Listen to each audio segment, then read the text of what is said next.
Kalau kita ingin mencari tahu nih tentang salah satu senator asal Kalimantan Timur yang punya banyak banget pengalaman organisasi serta pengalaman pekerjaan di daerahnya, siapa lagi kalau bukan bersama Ibu Aji Mirni Mawarni STMM. Halo Ibu, apa kabarnya? Baik, alhamdulillah sehat. Ya, belakangan ini lagi sibuk apa sih Bu? Saya ini di masa sidang sekarang, di tahun sidang sekarang, dipercayakan, diamanahin menjadi wakil pimpinan panitia perancang undang-undang PPUU ya Bu ya? PPUU sebagai wakil ketua 2. Jadi lumayan tuh kalau udah di PPUU kan. Lumayan kompleks ya Bu ya, kompleks, pembahasannya terus, ya. Ya namanya setiap undang-undang usulan apapun kan selalu melalui PPUU. Baru nanti disampaikan ke balik ya Bu ya. DPR RI dan setiap minggu pasti ada ke balik DPR RI. Pasti Bu, karena kan membahas rancangan undang-undang Iya. ya Bu, pasti tuh jenjangnya panjang.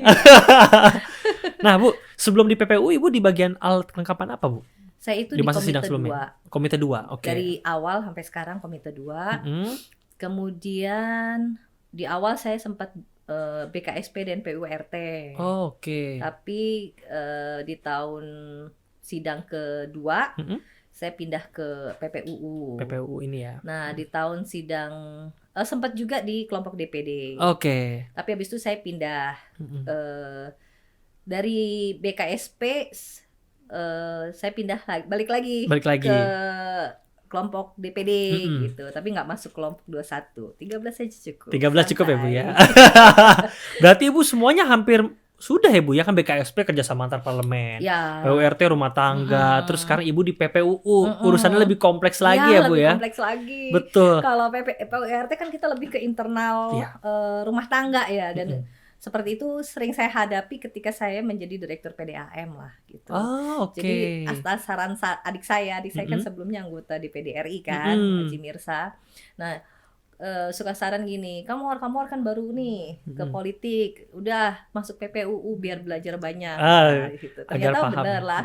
Jadi apa ya? Oh ya udah, jadi belajar cepat. Betul, karena kan fungsi DPD RI ini juga kan mengusulkan ya Bu ya, undang-undang. Jadi kakaknya Ibu menyarankan nih ya berarti ya.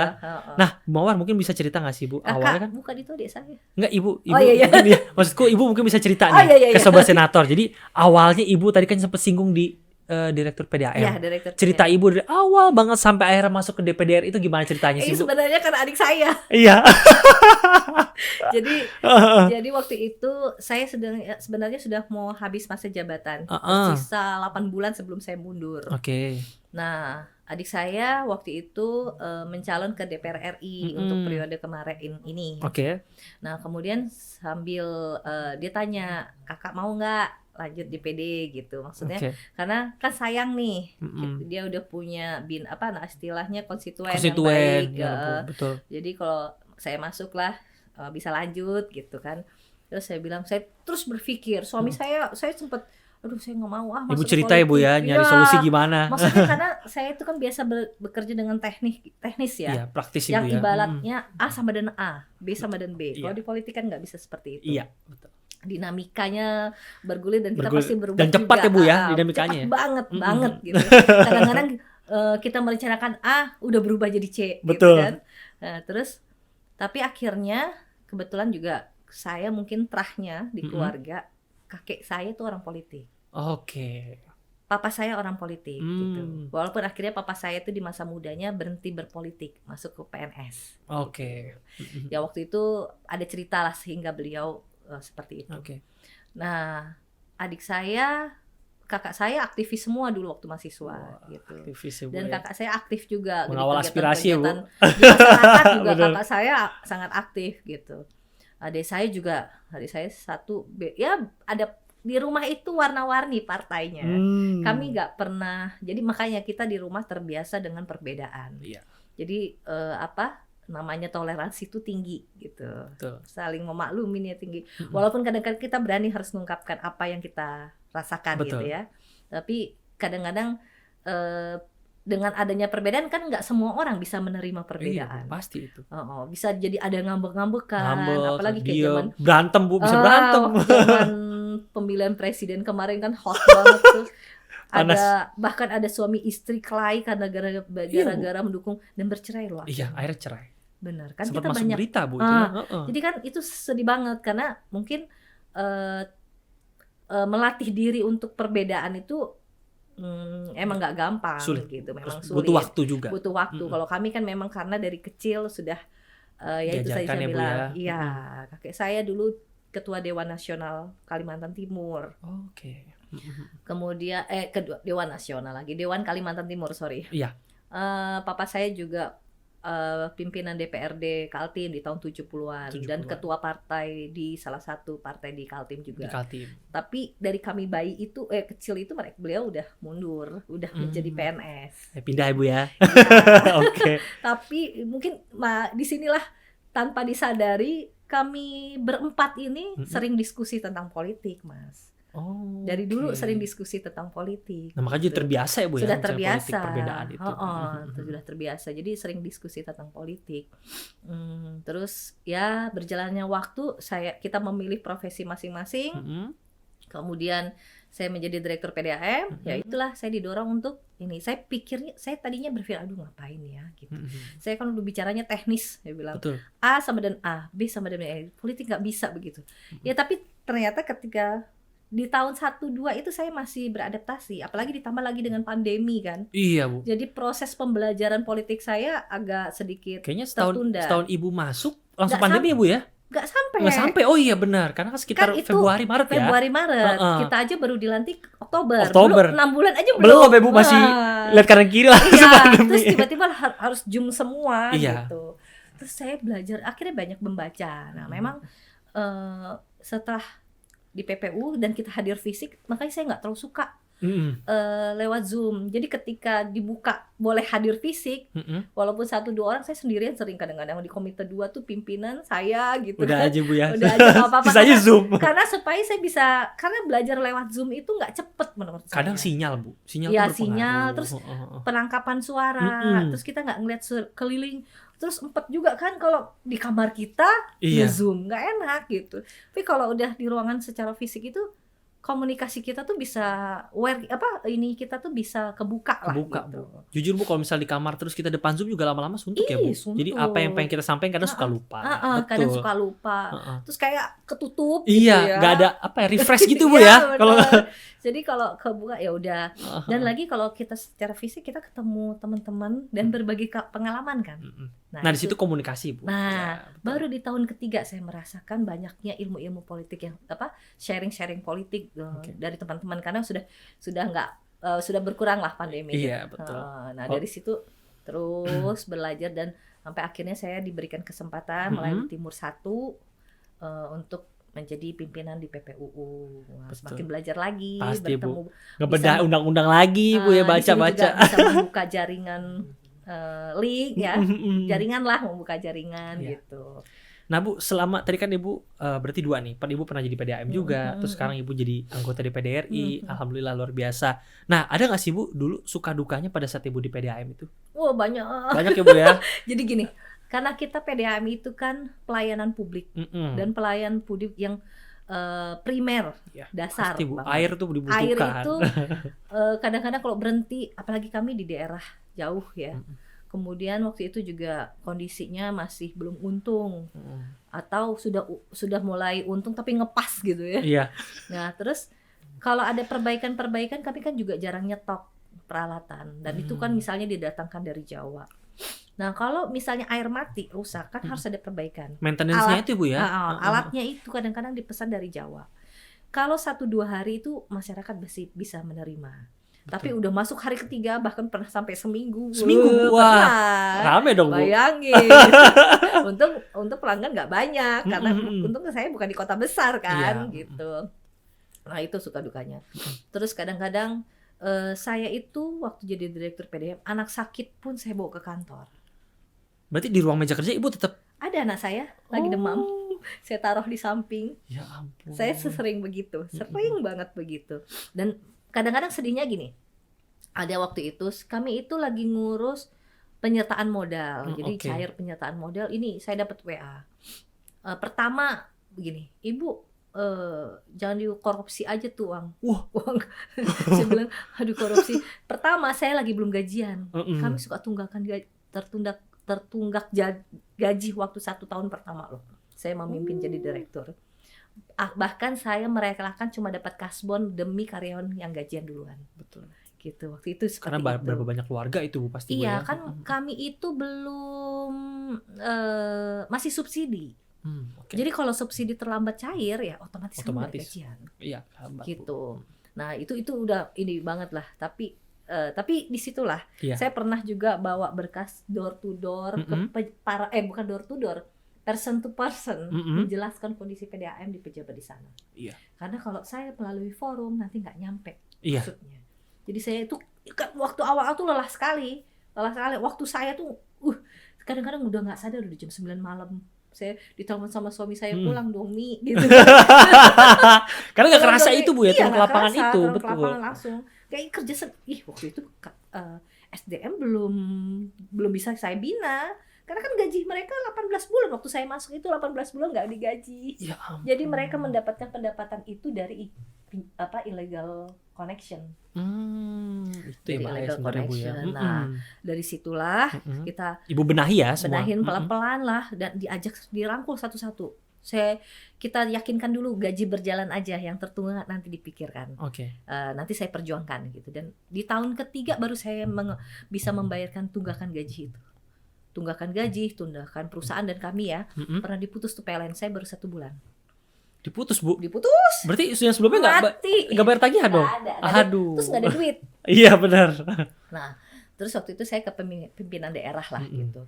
Terus beliau, saya nggak mau, ini selesaikan sendiri gitu. Dilepas ya Bu ya. Saya bilang, akhirnya saya ya berusaha lah. Tapi di situ hikmah terbesar, di mana di situ mental saya jadi kuat. Ya bayangin orang udah dateng, ini perempuan bisa nggak nyelesaikan PDAM gitu kan? Karena PDAM itu kan biasa laki-laki. Iya pasti Bu. Saya dibilang anak kecil. Oh, seperti notis gitu. Karena usia memang masih muda ya, 30 20-30-an lah. Nah, jadi ya dianggap nggak mampu, diragukan lah. Iya, diragukan ya Bu ya. Nggak bisa gini-gini. Tapi gitu. di tahun 2, ketiga terbukti. Jadi akhirnya kita sama-sama benahin PDAM sampai sekarang saya tinggalkan. Jadi ketika saya masuk 18 bulan gaji tertunggak, ketika saya keluar PDAM sudah mendapatkan 16 gaji. 16 kali gaji gitu kan. Jadi itulah yang ditinggalkan gitu. Nah, kembali ya di situ jadi kita itu nih ada tips juga nih buat diri kita. Ketika kita dimarahin oleh atasan atau kita ditegur atau kayak saya nih. Saya waktu jadi direktur PDAM kan wajar dong saya menyampaikan keluhan. Ini loh kondisinya. Karena begini. Saya pernah diginiin sama salah satu pejabat. Lah, makanya ibu itu dipilih supaya menyelesaikan masalah ini. Wah. Saya langsung bengong. Tapi saya nggak patah semangat. Justru Ya, itu pasti, Bu. saya jadikan cambuk. Iya. Benar juga. Saya sudah di fit on proper test. Ada hasilnya. Berarti ada kepercayaan sebagian orang untuk saya menyelesaikan permasalahan itu memacu saya. Pasti. Jadi Tapi lebih bukan semangat. menjadi dendam saya Iya. gitu. Terus saya juga pernah dimarahin nih sama atasan. Saya bupati gitu. Itu menjadi cambuk saya. Insya Allah saya bisa menyelesaikan ini. Wah, itu jadi saya. Dan ternyata itu mental yang memang harus saya bawa ke politik.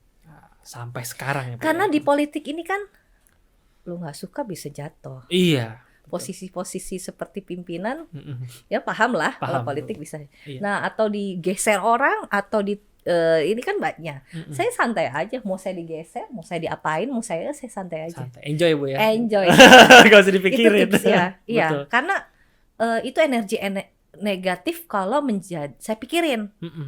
Saya nggak akan bisa berkualitas. Iya. Ya kan? Berkembang ya, Bu. Nah, kalau saya mikirin, aduh saya sudah dihina begini, saya di ini. Lemes down Lemes akhirnya terus Bu ya. down, terus nggak mau ngapa-ngapain. Ih, rugi saya. Pasti Bu. Efeknya bisa luas. Benar. Saya tuh kalau misalnya diomongin orang nggak bisa apa gitu atau apa gitu, itu justru saya belajar Betul. memacu diri bahwa saya buktikan bahwa suatu saat saya bisa, nggak seperti yang Saya diomongin. bisa berkembang Bu. Ya? Iya gitu. Betul. Bisa Jadi jadi, itu tips. one step ahead juga Bu ya. Iya. Jadi kan kita dicambuk gitu ya. Itu menjadi lompatan untuk jadi lebih baik. Kurang lebih gitu Bu ya. Iya seperti itu. Nah, saya santai. Saya garis bawahin tadi Bu. Menarik nih masalah SDM.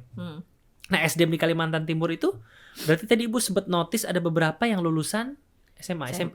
SMP-nya iya SMA SMP. SMA-nya juga SMA di daerah gimana sih?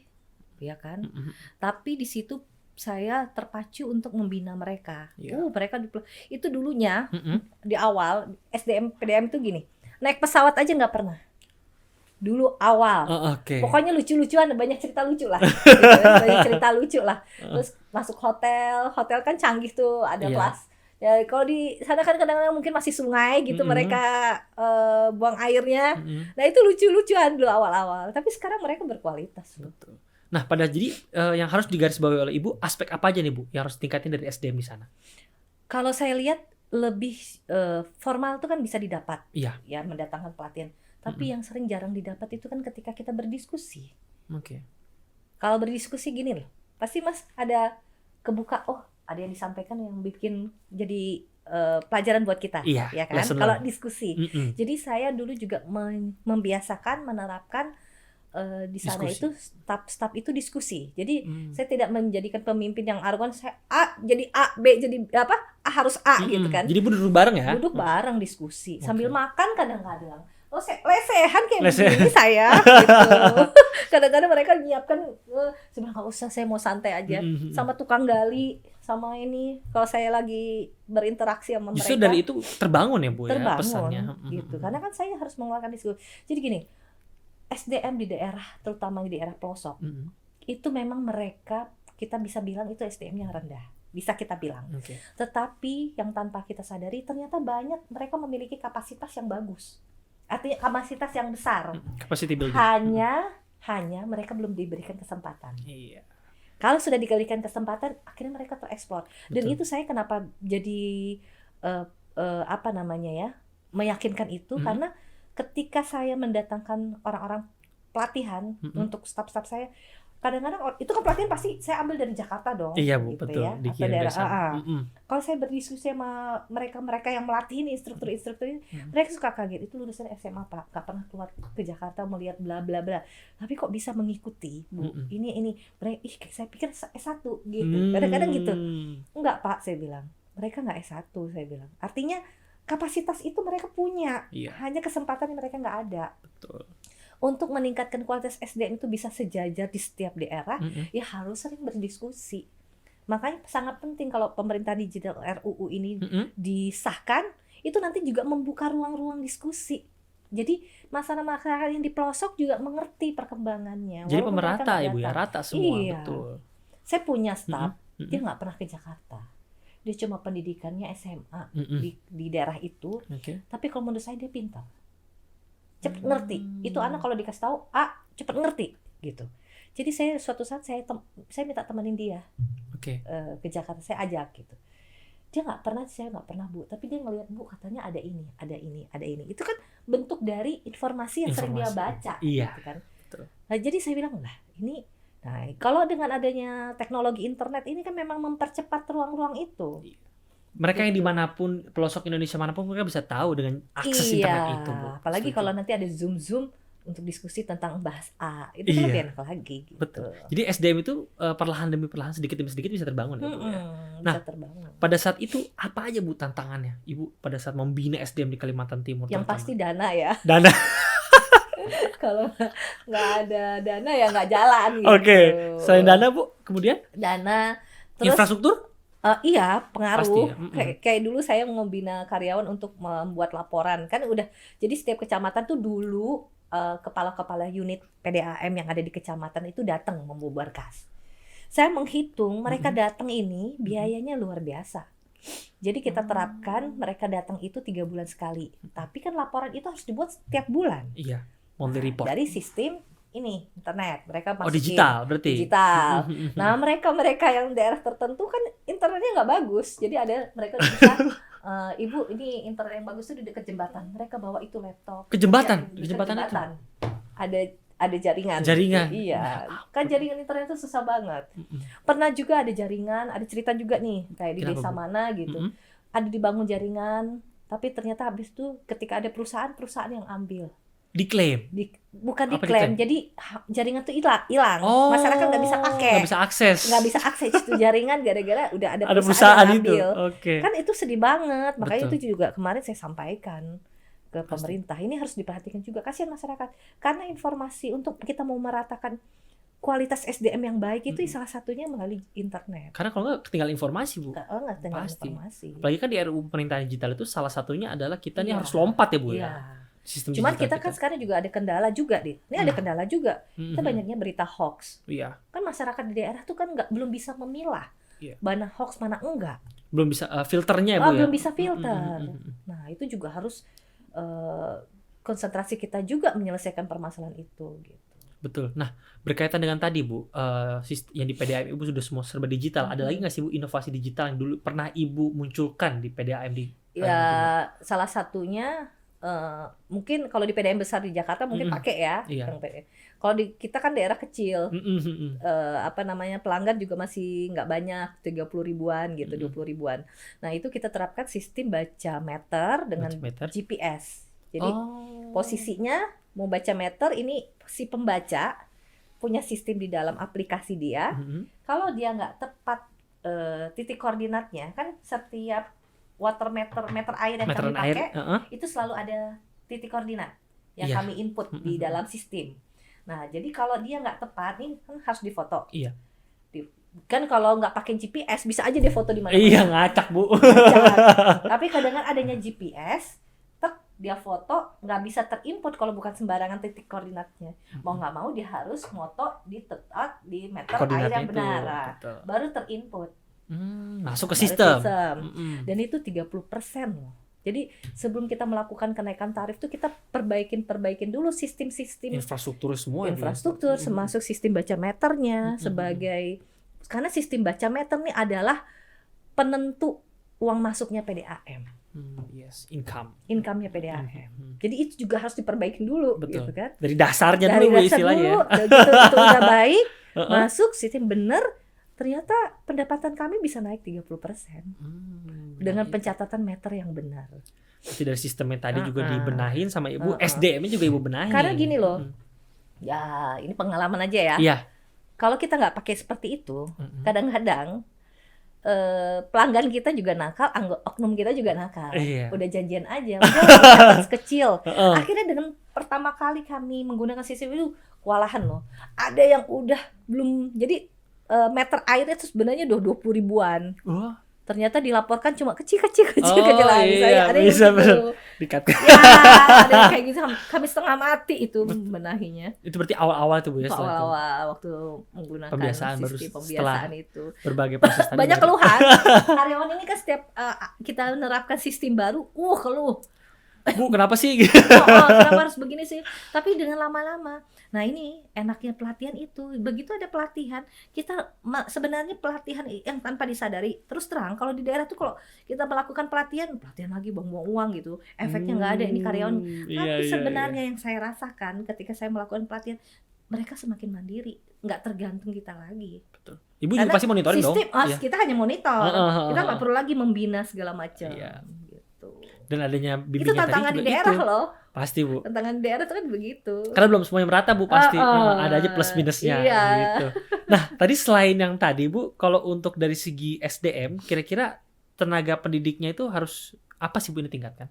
Apakah dari segi digitalisasinya, apa segi pendampingannya atau gimana sih, Bu? Kalau saya tuh kan pelatihannya dulu nih. Pelatihan tuh dari segi formalnya dulu nih dikasih. Nanti praktisinya di lapangan, prakteknya di lapangan. Yang di lapangan itu justru kita atasan. Atasan tuh bener-bener sebagai atasan dari atas bawahannya itu harus bener-bener berkualitas. Karena kalau satu nggak jalan, di bawah juga nggak bisa bekerja dengan baik gitu. Dan itu yang namanya penangkapan kualitas SDM itu, maksudnya meningkatkan kualitas SDM tuh kita meleng dikit lah ya, gitu. Meleng dikit itu udah turun lagi, digeber lagi. Jadi motivasi terhadap karyawan itu terus dilakukan.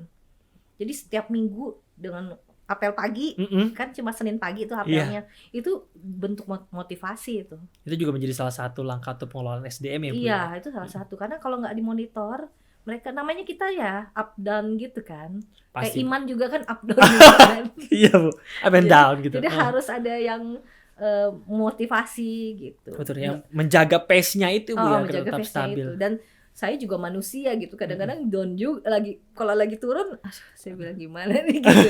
Kadang-kadang gitu juga. Jadi itu juga harus tetap dijaga ya Bu pastinya. Itu ya. juga harus tetap. Nah Bu, selama Ibu kan sudah menjadi anggota DPD RI ini dari 2019 sampai sekarang nih, program-program apa saja sih Bu yang sudah Ibu implementasikan untuk konstituen Ibu di Dapil Kalimantan Timur? Saya ada satu nih, saya Apa sebenarnya tuh? nggak enak mau cerita, tapi ini tips ya. Jadi waktu itu ada UMKM bantuan presiden. Jadi di TV ada bantuan presiden 2,4 juta Oke. untuk UMKM. Nah, saya nggak tahu informasi, tapi staf saya dapat surat bahwa Kementerian Koperasi membuka pendaftaran UMKM untuk mendapat bantuan presiden. Nah, itu ditujukan ke kepala daerah, gubernur. Oke. Ya, saya melihat itu, sebenarnya kan saya komite 2. Nggak, itu bukan bidang saya gitu. Tapi kok adem ayem gitu. Maksudnya masyarakat di sekitar saya, kan waktu itu pandemi. Iya, pandemi Bu. Nah, nggak tahu. Nah, terus akhirnya saya nekat. Saya nekat mengumpulkan orang di rumah saya dengan bertahap sampai 5 sesi. 5 sesi, jadi pagi tuh 20-an, 30-an. Membludak naik saya bagi. Membludak, datang lagi. Sampai ke 5 sesi itu? Sampai ke 5 sesi, sampai malam jam 8-9. Mereka datang untuk menanyakan informasi. Jadi setiap mereka datang tuh saya tunggu ya Bu, nanti kita tetapkan jam sekian. Jadi biar lebih banyak. Capek juga lah ngomong. Iya Bu, kalau ngomong begitu lumayan berasa Bu tenggorokannya. Nah, terus saya jadi Ibu nanti pokoknya mereka tuh kita arahkan ke Dinas Koperasi. Senin mereka ke Dinas Koperasi. Besoknya. Kan hari itu hari tanggal 18 gitu. 17-18 kan. 17-18 tanggal 18-nya mereka ke Dinas Koperasi. Terus nggak ada tuh pengumuman itu, jadi kita lebih cepat kan. Kita di pusat kan lebih cepat kalau dapat informasi. Ternyata belum dapat. Saya dibilang hoax. Nah, akhirnya saya bilang gini aja deh, saya inisiatif. Saya kumpulkan staf-staf saya tarik teman-teman staf itu, ada 6 orang lah, 8 orang. Kita buka stand pendaftaran, nekat banget. Sampai sekarang infonya belum nyampe ke sana ya Bu. Cuma saya bilang ya udah, pokoknya waktu itu nothing tulus aja gitu, nggak macam-macam pikirannya. Waktu itu niatnya mau membantu, memang waktu itu kaget banget sama COVID kan. Pasti Bu. Nah, mereka datang, daftarkan. Terkumpul tahap pertama 1.800. Nah, terus kami kirim lewat staf saya di sini, Mbak Wi. Mbak Wi, ini data-datanya kirim. Mbak Wi antar langsung ke Kementerian Koperasi. Alhamdulillah langsung diterima Dirjen. Nah, terus tanpa Dirjen tuh kaget. Di dalam sebenarnya tuh cuma KTP sama apa Bu, kakak bukan? KTP sama surat izin usaha apa saya lupa deh. Ini kayak permintaannya tuh. Tapi saya tambah. Jadi syaratnya itu saya tambah.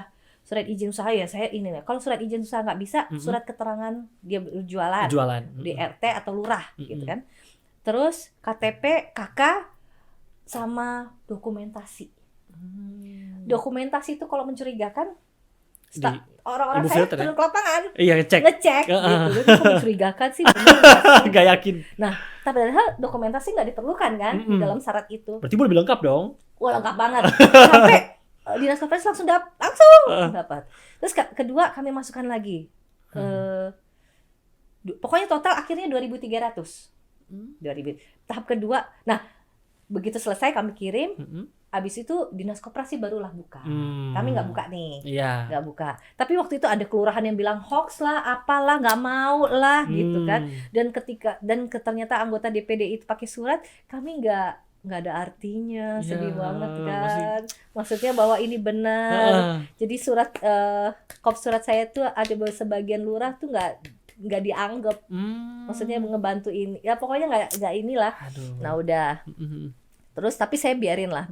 Kita jangan mikirin yang satu, tapi banyak yang peluang yang lain. Kita kalau tertutup satu peluang ya udah jangan dipikirin, udah cari lagi. Betul. Gitu kan.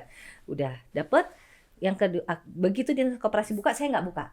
Nah, tapi cuma 3 hari mereka buka. Terus akhirnya jadi mereka menggunakan data-data yang memang sudah ada, tinggal menambah data-data yang belum ada. Data dari Ibu, bukan? Bukan. Jadi yang belum dapat di saya, daftar lagi di lain. Daftar lagi di Dinas Koperasi. Dinas Koperasi. Begitu Dinas Koperasi tutup. Panik dong, datang lagi mereka ke rumah saya. Itu lagi. Padahal ibu nggak buka. Saya nggak buka lagi karena di dinas koperasi. Betul. Akhirnya saya buka tahap 2.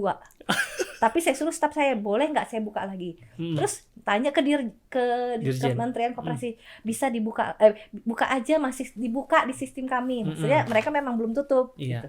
Loh kan masih sih bilang, bukalah lagi tahap gitu 2. kan. Tahap 2. Padahal tahap pertama aja belum cair kan, cairnya nanti kan bulan Desember kan. Iya, betul. Saya sebenarnya ketar-ketir juga tuh gitu. Tapi ya namanya kita niat lillahi ta'ala, ya udahlah jalanin aja. Datang lagi, membludak lagi, hampir seminggu kami buka.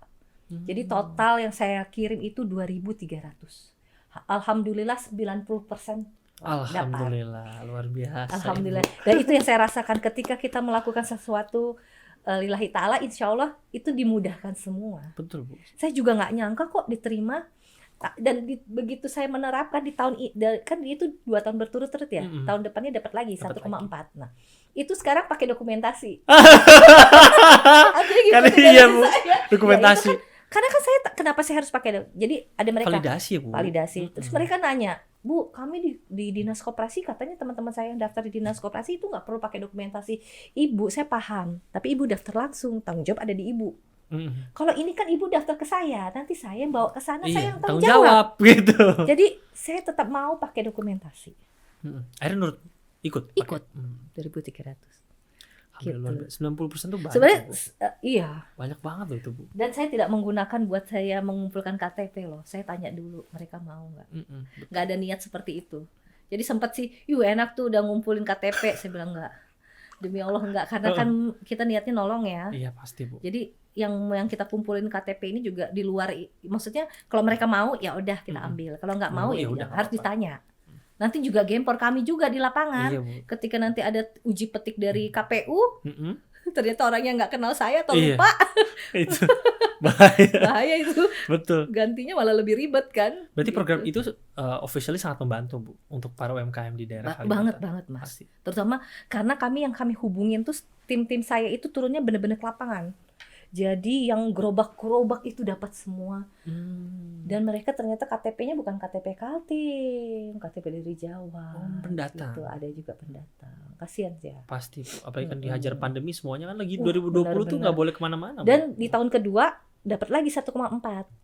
Tanpa perlu ngirim berkas lagi. Lanjut lagi. Dari Ibu. Akhirnya jadi gitu. Itu salah satu yang berasa banget saya ini. Wow, luar biasa Bu. Program Ibu yang terimplementasi dari PDAM tadi, GPS sampai membantu para masyarakat UMKM luar biasa Bu. Sama ini juga kita dari Komite 2 tuh kemarin sempat dapat bedah rumah ya. 50 unit di tahun 50 rumah berarti Bu? 50 rumah. Itu saya waktu menentukan 50 rumah juga kerja sama pihak-pihak kelurahan yang ada kan. Pasti, untuk validasi juga. Nah selesai begitu pembukaan kan diundang, kita mintanya diundang. Terus akhirnya berjalan. Kalau misalnya tiap tahun ada kegiatan apa ya dikirim sembako. Jadi berjalan terus gitu. Luar biasa Bu program-program yang sudah Ibu lakukan. Semoga ini juga menjadi amal jariah Ibu ke depannya Bu ya pastinya. Amin. Terakhir nih Bu, mungkin Ibu Mawar bisa memberikan closing statement untuk sobat senator kita yang nonton podcast. Jangan senator, kayaknya menggurui. Sapaannya sobat senator kita Bu. Sahabat senator. Saya kira senator ya. Bukan Bu. Salah Bu. Untuk sobat senator. Iya. Jadi sobat senator penonton kita Bu. Mungkin Ibu bisa apalagi yang muda-muda ya. Iya muda-muda untuk milenial. Silakan Bu. Oke. Ini.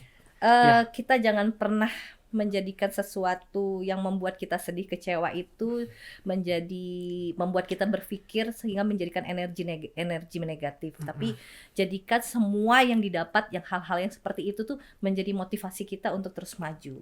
Jadi ibarat kalau kita diomongin orang, ya biarin aja, jangan dihabiskan untuk berpikir omongan orang itu. Betul. Gitu loh. Kita langsung fokus aja untuk terus meningkatkan kualitas diri. Oke, luar biasa sobat senator tuh closing statement dari Bu Mawar. Semoga apa yang kita dengarkan hari ini tuh bisa sangat bermanfaat tuh sobat senator dimanapun kalian berada. Dan tentunya juga terima kasih banyak Bu Mawar sudah hadir berbagi bersama kita di hari ini. Semoga sekali lagi menjadi amal jariah untuk Ibu ke depannya. Dan semangat Ibu memperjuangkan konstituen daerah kita. Semangat Ibu. Ya, terima kasih banyak kepada sobat senator sudah menyaksikan video kali ini. Dan jangan lupa untuk like, comment, subscribe, dapatkan informasi terupdate seputar DPD dan juga Sekretariat Jenderal DPD RI. Saya Juan, pamit undur diri. Wassalamualaikum warahmatullahi wabarakatuh. Salam dari daerah untuk Indonesia.